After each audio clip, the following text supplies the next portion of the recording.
Hi all welcome to our channel turning PSC. ഇപ്പോൾ നമ്മൾ ഇന്ന് നോക്കുന്നത് മറ്റൊരു ക്വസ്റ്റ്യൻ പേപ്പറാണ്. നമുക്ക് സ്റ്റാർട്ട് ചെയ്യാം.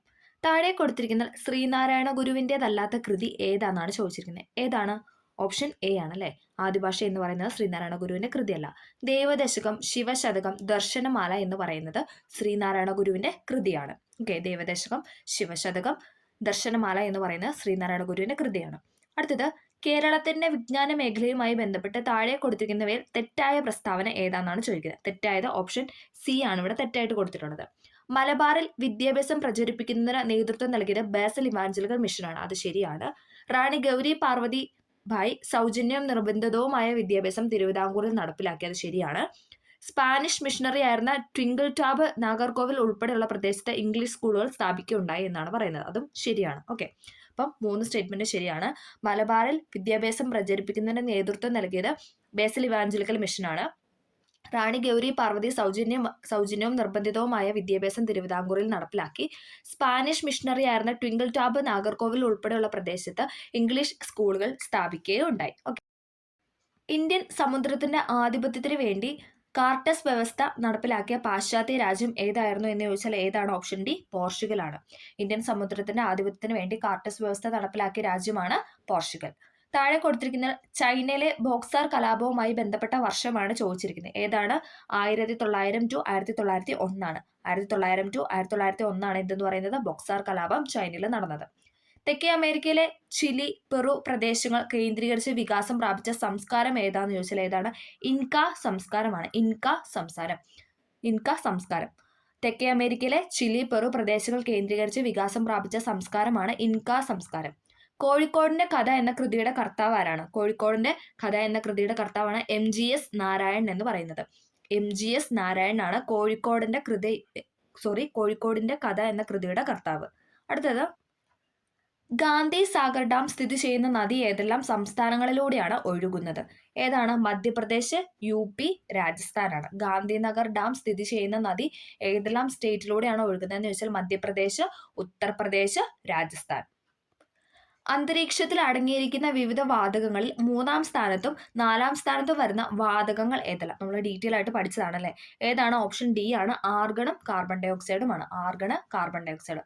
ആദ്യത്തെ രണ്ടെണ്ണമാണ് ആദ്യം നൈട്രജൻ, ദെൻ ഓക്സിജൻ, അതിനുശേഷം argon, then carbon dioxide. Okay, ലോകത്തിലെ ഏറ്റവും വലിയ മത്സ്യബന്ധന കേന്ദ്രമായ ഗ്രാൻഡ് ബാങ്ക്സിൽ വെച്ച് കൂടിക്കലർന്ന 2 പ്രധാന ഉഷ്ണ ശീതജല പ്രവാഹങ്ങൾ ഏതെല്ലാം എന്ന് ചോദിച്ചാൽ ഏതാണ്? ഓപ്ഷൻ ബി ആണ്. ഗൾഫ് സ്ട്രീമും ലാബ്രഡോർ പ്രവാഹവുമാണ്.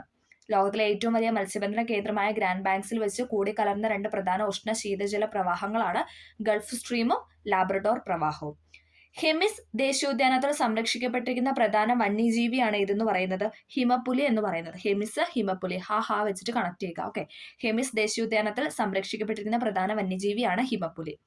കേന്ദ്ര കിഴങ്ങുവർഗ ഗവേഷണ കേന്ദ്രം സ്ഥിതി ചെയ്യുന്നത് കേന്ദ്ര കിഴങ്ങുവർഗ ഗവേഷണ കേന്ദ്രം സ്ഥിതി ചെയ്യുന്ന ജില്ലയാണ് ഇതെന്ന് പറയുന്നത് തിരുവനന്തപുരം. Option B, തിരുവനന്തപുരമാണ്. ഇന്ത്യയിലെ ആദ്യത്തെ വാട്ടർ മെട്രോ നഗരം ഏതാണ്? ഇന്ത്യയിലെ ആദ്യത്തെ വാട്ടർ മെട്രോ നഗരം എന്ന് പറയുന്നത് കൊച്ചിയാണ്. ഇന്ത്യയിലെ ആദ്യത്തെ വാട്ടർ മെട്രോ നഗരം കൊച്ചിയാണ്.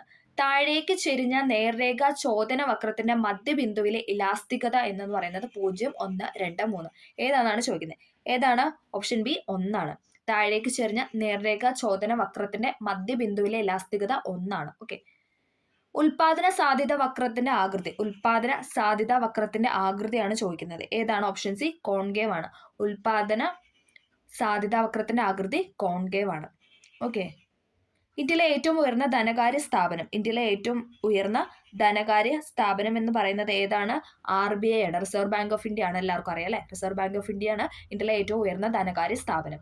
മുതലാളിത്ത സമ്പദ് വ്യവസ്ഥയിൽ അടിസ്ഥാന സാമ്പത്തിക പ്രശ്നങ്ങൾ പരിഹരിക്കുന്നത് ഏതാണ്? വില മെക്കാനിസമാണ്. മുതലാളിത്ത സമ്പദ് വ്യവസ്ഥയിൽ അടിസ്ഥാന സാമ്പത്തിക പ്രശ്നങ്ങൾ പരിഹരിക്കുന്നത് വില മെക്കാനിസമാണ്. ഒരു വ്യക്തിയുടെ ഉപഭോഗം എപ്പോഴും എന്തായിരിക്കും എന്നാണ് ചോദിക്കുന്നത്. ഏതാണ്? ഓപ്ഷൻ എ, പോസിറ്റീവ് ആയിരിക്കും. ഒരു വ്യക്തിയുടെ ഉപഭോഗം എപ്പോഴും പോസിറ്റീവ് ആയിരിക്കും. ഒരേ ഒരു വാങ്ങൽക്കാരൻ മാത്രമുള്ള കമ്പോളത്തെ പറയുന്ന പേരാണ് മൊണോപ്സോണി എന്ന് പറയുന്നത്. മൊണോപ്സോണി എന്ന് പറയുന്നതാണ് ഒരേ ഒരു വാങ്ങൽക്കാരൻ മാത്രമുള്ള കമ്പോളം എന്ന് പറയുന്നത്. ഇതൊക്കെ SCRT ഫാക്ട് ആണ്. അടുത്തത്, മൗലിക കടമകൾ ഇന്ത്യൻ ഭരണഘടനയോട് കൂട്ടിച്ചേർത്ത ഭരണഘടനാ ഭേദഗതി. മൗലിക കടമകൾ ഇന്ത്യൻ ഭരണഘടനയോട് കൂട്ടിച്ചേർത്ത ഭേദഗതിയാണ് 42ാം ഭേദഗതി. ഭരണഘടനാ നിർമ്മാണ സമിതിയുടെ അധ്യക്ഷൻ ആരാണ്? ഭരണഘടനാ നിർമ്മാണ സമിതിയുടെ അധ്യക്ഷനാണ് ആരെന്ന് പറയുന്നത്? രാജേന്ദ്ര പ്രസാദ്. ഡോക്ടർ രാജേന്ദ്ര പ്രസാദ് ആണ് ഭരണഘടനാ നിർമ്മാണ സമിതിയുടെ അധ്യക്ഷൻ. ഭരണഘടനാ ഭേദഗതി വഴി സ്വത്തവകാശത്തെ മൗലിക അവകാശങ്ങൾ പട്ടികയിൽ നിന്നും നീക്കം ചെയ്ത വർഷമാണ് ചോദിക്കുന്നത്. മൗലിക അവകാശം വരുന്ന സ്വത്തവകാശത്തെ നീക്കം ചെയ്ത വർഷം. ഏത് ഭേദഗതിയായിരുന്നു? 1978 44ാം ഭരണഘടനാ ഭേദഗതിയായിരുന്നു അല്ലെ. 78 44ാം ഭേദഗതിയാണ്. ഭേദഗതി അല്ല ഇവിടെ ചോദിക്കുന്ന വർഷമാണ്, ഇയറാണ് ചോദിച്ചിരിക്കുന്നത്. ഏതാണ്? Option A 1978. 78 44ാം ഭരണഘടനാ ഭേദഗതി പ്രകാരമാണ് മൗലിക അവകാശങ്ങളുടെ പട്ടികയിൽ നിന്ന് സ്വത്തവകാശത്തെ നീക്കം ചെയ്തത്. അപ്പൊ സ്വത്തവകാശം എന്ന് പറയുന്നത് ഭരണഘടനാ അവകാശം അല്ലെങ്കിൽ നിയമാവകാശം എന്നാണ് പറയുന്നത്. ഓക്കെ, 300A ഇപ്പൊ നിലവിൽ ഉള്ളത്. ഓക്കെ, ലോക്സഭയുടെ പ്രഥമ സ്പീക്കർ ആരാണ്? ലോക്സഭയുടെ പ്രഥമ സ്പീക്കർ ആരെന്ന് പറഞ്ഞത് GV മാവ്ലങ്കർ. GV മാവ്ലങ്കർ ആണ് ലോക്സഭയുടെ പ്രഥമ സ്പീക്കർ. പൗരത്വ ഭേദഗതി നിയമം പാസ്സാക്കിയത് 2019 ഡിസംബർ 11-നാണ്. 2019 ഡിസംബർ 11-നാണ് പൗരത്വ ഭേദഗതി ബില്ല് പാസ്സാക്കിയത്, ഭേദഗതി നിയമം പാസ്സാക്കിയത്. യൂണിയൻ ലിസ്റ്റിൽ ഉൾപ്പെടുന്ന വിഷയമാണ് ഏതെന്ന് പറയുന്നത്? ഓപ്ഷൻ ഡി വരുമാന നികുതി. യൂണിയൻ ലിസ്റ്റിൽ ഉൾപ്പെടുന്നതാണ് വരുമാന നികുതി. ഭരണഘടന ഇതര സ്ഥാപനം തിരിച്ചറിയാനാണ് പറഞ്ഞിരിക്കുന്നത്. ഭരണഘടനാ സ്ഥാപനം അല്ലാത്തത്, ഇതിൽ ഏതാണ് ഭരണഘടനാ സ്ഥാപനം അല്ലാത്ത? ഓപ്ഷൻ സി നീതി ആയോഗ് ആണ് അല്ലെ. നീതി ആയോഗിനെ കുറിച്ച് ഭരണഘടനയിൽ പരാമർശിക്കുന്നുണ്ടോ? ഇല്ല അല്ലെ. ഓക്കെ, തെരഞ്ഞെടുപ്പ് കമ്മീഷൻ, അറ്റോർണി ജനറൽ, ദേശീയ പട്ടികവർഗ കമ്മീഷൻ, ഇതിനൊക്കെ തക്കതായ ആർട്ടിക്കിൾ നമ്മുടെ ഭരണഘടനയിൽ പറയുന്നുണ്ട്. അപ്പൊ ആർട്ടിക്കിൾ ഉള്ളത് നമ്മളൊന്ന് കണക്ട് ചെയ്താൽ മതി. നമ്മൾ കേട്ടിരിക്കുന്ന ആർട്ടിക്കിൾ ഉള്ളതൊക്കെ അതൊക്കെ ഭരണഘടനാ സ്ഥാപനമാണ്. അതായത് ഭരണഘടനയിൽ ആർട്ടിക്കിൾ ഉള്ളതൊക്കെ ഭരണഘടനാ സ്ഥാപനമാണ്. നീതി ആയോഗിനെ കുറിച്ച് നമ്മൾ അങ്ങനെ കേട്ടില്ല. അപ്പൊ അത് വെച്ചിട്ടൊന്ന് കണക്ട് ചെയ്താൽ മതി. നീതി ആയോഗ് എന്ന് പറയുന്നത് ഭരണഘടനാ ഇതര സ്ഥാപനമാണ്. നഗരപാലിക ആക്ടുമായി ബന്ധപ്പെട്ട ഭരണഘടനാ ഭേദഗതി. നഗരപാലികയാണ് ചോദിച്ചിരിക്കുന്നത്. ഏതാണ്? ഓപ്ഷൻ എ 74 അല്ലെ. 73 എന്ന് പറയുന്നത് പഞ്ചായത്ത് രാജ് ആണ്. 73 എന്ന് പറയുന്നത് പഞ്ചായത്ത് രാജാണ്. 74 നഗരപാലിക ആക്ടുമായി ബന്ധപ്പെട്ട ഭേദഗതി. സംസ്ഥാന മനുഷ്യാവകാശ കമ്മീഷന്റെ പ്രഥമ അധ്യക്ഷൻ, ആദ്യത്തെ അധ്യക്ഷനാണ് ചോദിക്കുന്നത്. അതായത് നമ്മുടെ കേരളത്തിലെ സംസ്ഥാന മനുഷ്യാവകാശ കമ്മീഷന്റെ പ്രഥമ അധ്യക്ഷനാണ് ആരെന്ന് പറയുന്നത്? Option D justice MM Pareethupillai. Justice MM പരീതുപിള്ളയാണ് സംസ്ഥാന മനുഷ്യാവകാശ കമ്മീഷന്റെ പ്രഥമ അധ്യക്ഷൻ. ഇപ്പൊ നിലവിലെ മനുഷ്യാവകാശ കമ്മീഷൻ അധ്യക്ഷൻ ആരാന്നൊന്ന് കമന്റ് ചെയ്യുക. റീസെന്റ് മാറിയിട്ടുണ്ട് അല്ലെ. അപ്പൊ അതൊന്ന് കമന്റ് ചെയ്യുക. ഓക്കെ, അടുത്തത് കേരള ഭൂപരിഷ്കരണ ഭേദഗതി നിയമം പാസാക്കിയ വർഷം. കേരള ഭൂപരിഷ്കരണ ഭേദഗതി നിയമം പാസാക്കിയ വർഷമാണ് ഇതെന്ന് പറയുന്നത് 1969. കേരള ഭൂപരിഷ്കരണ ഭേദഗതി നിയമം പാസാക്കിയ വർഷം 1969. ദേശീയ ഗ്രാമീണ തൊഴിലുറപ്പ് പദ്ധതി ഉറപ്പ് നൽകുന്ന മിനിമം തൊഴിൽ ദിനങ്ങൾ. മിനിമം തൊഴിൽ ദിനങ്ങൾ എന്ന് പറയുന്നത് എത്രയാണ്? 100 അല്ലെ. Option C 100. ദേശീയ ഗ്രാമീണ തൊഴിലുറപ്പ് പദ്ധതി ഉറപ്പ് നൽകുന്ന മിനിമം തൊഴിൽ ദിനങ്ങൾ എന്ന് പറയുന്നത് 100.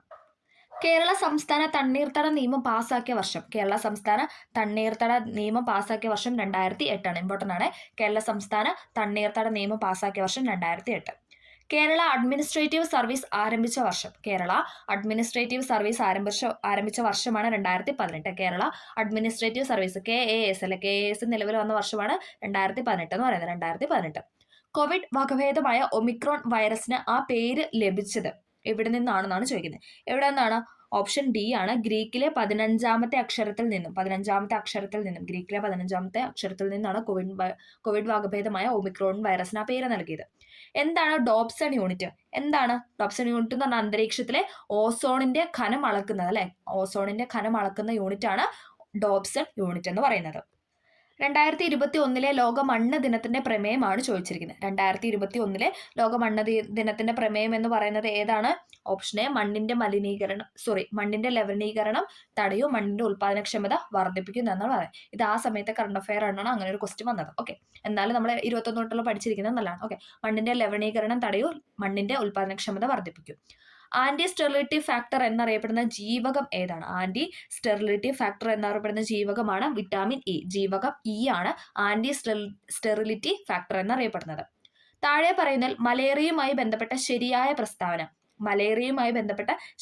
പ്രസ്താവനയാണ് ചോദിക്കുന്നത്. ഓപ്ഷൻ ഡി, അതായത് എയും ബിയും. മലേറിയയുടെ രോഗകാരി പ്ലാസ്മോഡിയം എന്ന സൂക്ഷ്മജീവിയാണ്. ശരിയാണല്ലേ. മലേറിയയുടെ രോഗകാരി എന്ന് പറയുന്നത് പ്ലാസ്മോഡിയം എന്ന സൂക്ഷ്മജീവിയാണ്. കൊതുകാണ് മലേറിയ രോഗത്തെ ഒരാളിൽ നിന്നും മറ്റൊരാളിലേക്ക് പകർത്തുന്നത്. അത് നമുക്കറിയാം അല്ലെ. കൊതുകാണ് മലേറിയ രോഗത്തെ ഒരാളിൽ നിന്നും മറ്റൊരാളിലേക്ക് പകർത്തുന്നത്. മലേറിയയുടെ രോഗകാരി പ്ലാസ്മോഡിയം എന്ന സൂക്ഷ്മജീവിയാണ്. മസ്തിഷ്കത്തിലെ ഏറ്റവും വലിയ ഭാഗം എന്ന് പറയുന്നത് സെറിബ്രം ആണല്ലേ. ഓപ്ഷൻ സി സെറിബ്രം ആണ്. മസ്തിഷ്കത്തിലെ ഏറ്റവും വലിയ ഭാഗമാണ് സെറിബ്രം. അന്തർവാഹിനികളുടെ നിർമ്മാണം ഏത് നിയമവുമായി ബന്ധപ്പെട്ട് കിടക്കുന്നു? അന്തർവാഹിനികളുടെ നിർമ്മാണം എന്ന് പറയുന്നത് ഏത് നിയമവുമായി ബന്ധപ്പെട്ടതാണെന്ന് ചോദിച്ചാൽ ഏതാണ്? ഓപ്ഷൻ എ ആർക്കിമിഡീസ് തത്വവുമായി ബന്ധപ്പെട്ടതാണ്. അന്തർവാഹിനികളുടെ നിർമ്മാണം എന്ന് പറയുന്നത് ആർക്കിമിഡീസ് തത്വവുമായി ബന്ധപ്പെട്ടതാണ്. UV തരംഗം, അതായത് അൾട്രാവയലറ്റ് റേസ്, ഒരു ലോഹപ്രതലത്തിൽ നിന്ന് പതിക്കുമ്പോൾ ഫോട്ടോ ഇലക്ട്രിക് പ്രഭാവം സംഭവിക്കുന്നില്ല എങ്കിൽ ഏത് തരംഗം പതിച്ചാലാണ് ഫോട്ടോ ഇലക്ട്രിക് പ്രഭാവം സംഭവിക്കുക എന്നാണ് ചോദിക്കുന്നത്. അതായത് ഫോട്ടോ ഇലക്ട്രിക് പ്രഭാവം സംഭവിക്കാനുള്ള ഏത് തരംഗമാണെന്നാണ് ചോദിക്കുന്നത്. ഏതാണ് തരംഗം? ഓപ്ഷൻ സി എക്സ് തരംഗമാണ്. ഓക്കെ, എക്സ് തരംഗം. ഓക്കെ, താഴെ പറയുന്നതിൽ നീളത്തിന്റെ ഏറ്റവും വലിയ യൂണിറ്റ്, നീളത്തിന്റെ ഏറ്റവും വലിയ യൂണിറ്റ് എന്ന് പറയുന്നത് ഏതാണ്?